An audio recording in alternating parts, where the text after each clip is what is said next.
അപ്പൊ അളിയൻ കാര്യമൊന്നും അറിഞ്ഞില്ലേ? ഇല്ല. എന്നാൽ ഇനി ഞാനത് പറയാം, ആരും ഞെട്ടരുത്.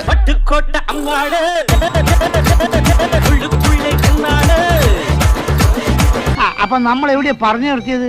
അതിന് നമ്മൾ തുടങ്ങിയില്ലല്ലോ. എന്നാ തുടങ്ങി കളയാം. എല്ലാവർക്കും നമസ്കാരം.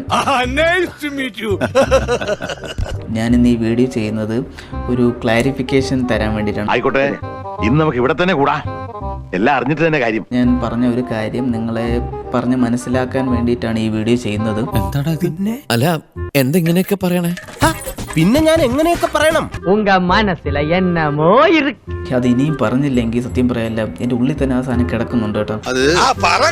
ഓരോ ദിവസം കഴിയുന്തോറും ആൾക്കാർ എന്നെ ഇങ്ങനെ ഒരു അഹങ്കാരിയായ രീതിയിൽ എന്നെ ഇങ്ങനെ കണ്ടുകൊണ്ടേയിരിക്കുകയാണ്. നല്ല കഴിവുള്ള പോയനാ. കലോത്സവത്തിനൊക്കെ ഫസ്റ്റാ. കലോത്സവത്തിനൊക്കെ അത് ഇനിയെങ്കിലും പറഞ്ഞില്ലെങ്കിൽ വീണ്ടും ഞാൻ നിങ്ങളുടെ മുമ്പിൽ അത് വലിയ ഒരു തെറ്റുകാരനായി മാറും. പലരും ഇങ്ങനെ കമന്റിൽ വന്നിങ്ങനെ പറഞ്ഞപ്പോഴത്തേക്ക് അവർക്ക് അവിടെ മറുപടി ഞാൻ കൊടുത്തു. ഓരോരുത്തരായി കൊടുക്കുന്നതിനേക്കാൾ നല്ലത് അത് വീഡിയോ ആയിട്ട് നിങ്ങളുടെ മുമ്പിൽ പറയുന്നതായിരിക്കും നല്ലതെന്ന് തോന്നി. എന്റേതാണ് മുതലാളി, നീ കാര്യം പറടാ. എനിക്കൊരു വലിയ പണി കിട്ടി. ഒരുമാതിരി പോക്കറ്റം പറഞ്ഞാണ്ടല്ലോ. അപ്പം ഞാൻ കഴിഞ്ഞ ദിവസം ഇങ്ങനെ വീഡിയോ ഇട്ടിട്ടുണ്ടായിരുന്നു, വെഡ്ഡിങ് സാരി എടുക്കാൻ പോയി എന്നുള്ള സംഭവങ്ങളെ. ഞാൻ ഓർക്കുന്നു. കാഷ്വൽ ടോക്കിന്റെ ഇടയിൽ ഒരു തമാശ രൂപേണ അങ്ങ് പറഞ്ഞു പോയ ഒരു കാര്യമാണ്. ആ പെണ്ണ് വീട്ടുകാരൊക്കെ ഇങ്ങോട്ട് വന്നിരുന്നു, അവരൊക്കെ കണ്ട് എല്ലാം ഇഷ്ടമായി. ചെറുക്കൻ്റെ വീടും പരിസരവും എല്ലാം കണ്ട് പിന്നെ ഒരു മുക്കാച്ചെമ്പ് ബിരിയാണിയും തിന്ന്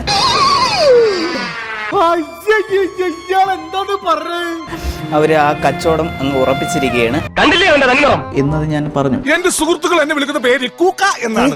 അതെ, കുടുംബം കലക്കി. ഞാനിത് പറയുന്ന സമയത്ത് എന്റെ തലയിലേക്കോ ഓടിക്കൊണ്ടിരുന്നതെന്ന് പറയുമ്പോഴത്തേക്ക് രായമണക്കത്തിൽ മമ്മൂക്ക പറയുന്ന സാധനമാണ് എന്റെ തലയിൽ. കുറെ പേര് ഇങ്ങനെ നെഗറ്റീവായിട്ട് കമന്റ് ചെയ്തിരിക്കുകയാണ്. അതിപ്പം ഒരു വന്ന് കഴിച്ചതിന്റെ കണക്ക് ഞാൻ പറഞ്ഞു എന്നും, ഇപ്പോഴേ ബന്ധുക്കളെ താഴ്ത്തിക്കെട്ടി സംസാരിച്ചു എന്നും, മെച്ചൂരിറ്റി ഇല്ലാതെ ഞാൻ സംസാരിച്ചു എന്നും, മര്യാദ കുറച്ചൊക്കെ ആവാം. അതൊരു സത്യം മാത്രം. അവര് കഴിച്ചതിന്റെ പ്ലേറ്റിന്റെ തൂക്കവും കട്ടി എടുത്തിട്ട് ഇത് മുക്കാച്ചെമ്പാണോ അരച്ചെമ്പാണോ എന്നുള്ളത് തൂക്കി എണ്ണി പറഞ്ഞതൊന്നുമല്ല. പറ്റിപ്പോയടാ. വേണ്ട വേണ്ട, നീ പലതവണ പറഞ്ഞതാ, കേട്ടില്ല. ഞാൻ തന്നെ അത് ആ ഫ്ലോയില് അങ്ങ് വന്ന് അങ്ങ് പറഞ്ഞു പോയതാണ്. ഞാനത് ചോദിക്കരുതായിരുന്നു. ഇതിൽ നിന്ന് എനിക്കൊരു കാര്യം മനസ്സിലായി. കിട്ടേണ്ടത് കിട്ടിക്കഴിഞ്ഞാൽ തോന്നേണ്ടത് തോന്നാൻ ഇത്തിരി സമയം നല്ലതാ. നമ്മൾ പറയുന്ന വാക്കുകളെക്കാൾ കേൾക്കുന്ന ആളിന്റെ പെർസ്പെക്റ്റീവിൽ നിന്നും ഈ സംഭവങ്ങളെല്ലാം വളരെ വ്യത്യസ്തമായിട്ട് മാറിപ്പോകും. മനസ്സിലാക്കി കളഞ്ഞല്ല. അത് ഇപ്പം ഞാൻ ഒരു ഉദാഹരണമായിട്ട് സഹിതം പറഞ്ഞുതരാം. ഞാനും നിങ്ങളൊക്കെ കേട്ടിട്ടുള്ള ഒരു കഥയായിരിക്കും.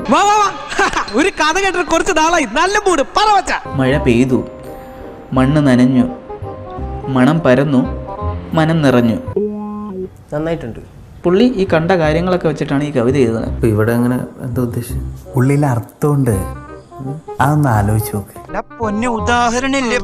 വ്യത്യസ്ത ചിന്താഗതിയുള്ള ഒരാള് അതിനെ വേറെ രീതിക്ക് വ്യാഖ്യാനിച്ചപ്പം അതിനിങ്ങനെ ഒരു അർത്ഥം കിട്ടി. ഇനി ഞാൻ എൻ്റെ സംസാരം കുറച്ചുകൂടെ ശ്രദ്ധിക്കുന്നതായിരിക്കും. ഈ വിമർശിച്ച് കമന്റ് ചെയ്ത നിങ്ങളുടെ എല്ലാവരുടെയും ഉദ്ദേശശുദ്ധിയെ ഞാൻ മാനിക്കുകയാണ്. എന്തൊരു എളിമ, എന്തൊരു വിനയം.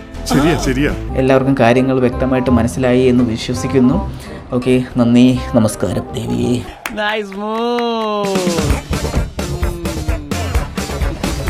അപ്പോ next week same day same time. By.